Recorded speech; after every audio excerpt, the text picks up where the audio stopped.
បាទសួស្តីបងប្អូនចម្លាក់3អង្គសាងពីភ្លុកដំរីនេះរបស់ភ្ញៀវគាត់ពឹងឲ្យជួយជីវបាទស្គាល់គាត់យូរហើយតាំងពីមុនកូវីដបាទប្រហែលជាខ្ញុំជីវគាត់មួយអង្គទុកគ្រប់បូជាបាទប្រភេទភ្លុកដំរីបាទប្រហែលជានៅសល់2អង្គនេះបាទមួយអង្គនេះគឺភ្លុកដោះនឹងពួនបាទនេះជាប់ដោះនឹងពួនណាបងប្អូនបាទដោះនឹងពួនប្រពុតឈ្នាមានបលាំងពេជ្រយើងអាចធ្វើជាបតោងដាក់នៅក្នុងឡានក៏បានយើងយកទៅគ្រប់បូជាក៏បានបាទហើយនេះព្រះកណេសបាទស្អាតណាបងប្អូនបាទរបស់នេះគាត់បានធ្វើកិច្ចប្រសិទ្ធិជាមួយប្រសង់ច្រើនដងហើយបាទហើយចម្លាក់យើងអាចឃើញដូចគ្នាប្រពុតឈ្នាមានបលាំងពេជ្រដូចគ្នាបាទភ្លុកយើងប្រើខាងស្នេហ៍មហានិយមស្នេហ៍មេត្តាបាទឲ្យគេស្រឡាញ់អាណិតគេចូលចិត្តតិចតិជុំតែបើយើងប្រៀបជាមួយនឹងប្រភេទស្នែងបក់ធ្លុះនេះបាទអានេះចំពោះខ្ញុំថាมันអាចឈ្នះជាមួយស្នែងបក់ធ្លុះបានទេដោយសារស្នែងយើងប្រើខាងស្នែងមេត្តាមហានិយមឲ្យគេអាណិតស្រឡាញ់ដូចគ្នាតែស្នែងយើងពាក់ដើម្បីការពារ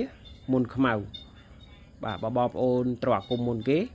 យើងពាក់ទៅវាធ្វើឲ្យសាបម្ដងតិចម្ដងតិចរហូតដល់ជានឹងបើសិនជាបងប្អូនត្រូវតិចតែបើបងប្អូនត្រូវខ្លាំងរកគ្រូរលោកបញ្ចុះថ្នាំឬក៏ស្រោចទឹក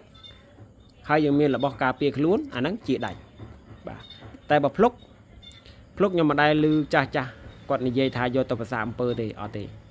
តែបើថាប្រើខាងតិចតិជុំនាំលៀបនាំសំណាងដល់ម្ចាស់អាហ្នឹងខ្ញុំធ្លាប់ឮអញ្ចឹងណាបងប្អូនបាទខ្លាចតែបងប្អូនធ្លាប់ឮចាស់និយាយផ្សេងខ្ញុំអត់ដឹងទេតែចំពោះខ្ញុំ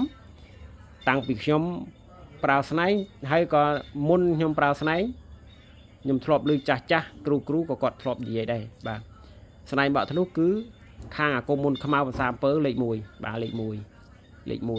បន្ទាប់បន្សំមកមានស្នែងមហានិយមហើយប្រើខាងសឹកសង្គ្រាមក៏ត្រូវដែរបងប្អូនបាទហើយនិយាយនេះមិនប្រអាប់ភ្លុកទេបាទគាត់ថាយើងញែកឲ្យដាច់របស់ដូចគ្នាយើងឆ្លាក់ជាពុទ្ធរូបដូចគ្នាតែនិយាយថាមុខសញ្ញាខុសគ្នាបាទមុខសញ្ញាខុសគ្នាអញ្ចឹងបងប្អូនបាទអញ្ចឹងបាទខ្ញុំឆ្លាក់តែស្នែងព្រោះខ្ញុំផ្ដោតទៅលើការការពារអញ្ចឹងណាបាទតែគាត់ថាបងប្អូនខ្លះគាត់ស្រឡាញ់ភ្លុកគាត់រស់នៅសុខសប្បាយគ្មានពីណាគេបៀតអាហ្នឹងគាត់យកភ្លុកទៅតែបើគាត់ថាក៏រឈ្នះមេឬក៏ចម្លាក់ផ្សេងឲ្យសាងពីស្នែងមួយអង្គដាក់ជាប់ខ្លួនឬក៏ដាក់ក្នុងផ្ទះទៅដើម្បីគ្រប់បូជាវាមិនអស់ប្រមាណទេដើម្បីបជាមុនខ្មៅអាហ្នឹងគាត់ជឿទៅអញ្ចឹងណាបងប្អូនបាទអញ្ចឹងខ្ញុំណែនាំនេះគឺមិនខុសទេបាទណែនាំឲ្យយើងទៅគោរពពុទ្ធរូបហើយពុទ្ធរូបដែលណែនាំគឺរបស់ពិសេសទៀតណាបងប្អូនមិនរបស់លំទេរបស់ពិសេសស្នែងបក់ធ្លុះនេះមិនងាយមានទេបាទកម្រមានអ្នកកាន់ណាបាទអ្នកលេងស្នែង10នាក់បាទអ្នកលេងស្នែងពិតតែ2តែ3នាក់ទេព្រោះពីហ្នឹងអ្នកលេងស្នែងដែរតែស្នែងស្ទើបងប្អូនបាទវាអត់ធ្លុះសុតខ្លាំង 100%ទេបាទអញ្ចឹងបងប្អូនស្រឡាញ់ភ្លុកខ្ញុំមានតែ3អង្គនេះទេបាទបញ្ជាក់តែ2ឯងប្រហែលជាមួយអង្គនេះខ្ញុំទុកហើយបាទអញ្ចឹងនៅសល់តែ2អង្គនេះទេព្រោះពីហ្នឹងគឺចម្លាក់ស្នែងអញ្ចឹងបងប្អូនបាទគាត់ថាពេលខ្លះយើងញែកដាច់មិនថាឲ្យសាងជាព្រះហើយគឺប្រកែកដូចគ្នាអត់ទេគឺខុសគ្នាយើងមើលរបស់ដែលសាងហ្នឹងសាងពីអីហើយពូកែទៅលើអ្វីអញ្ចឹងណាបងប្អូនបាទ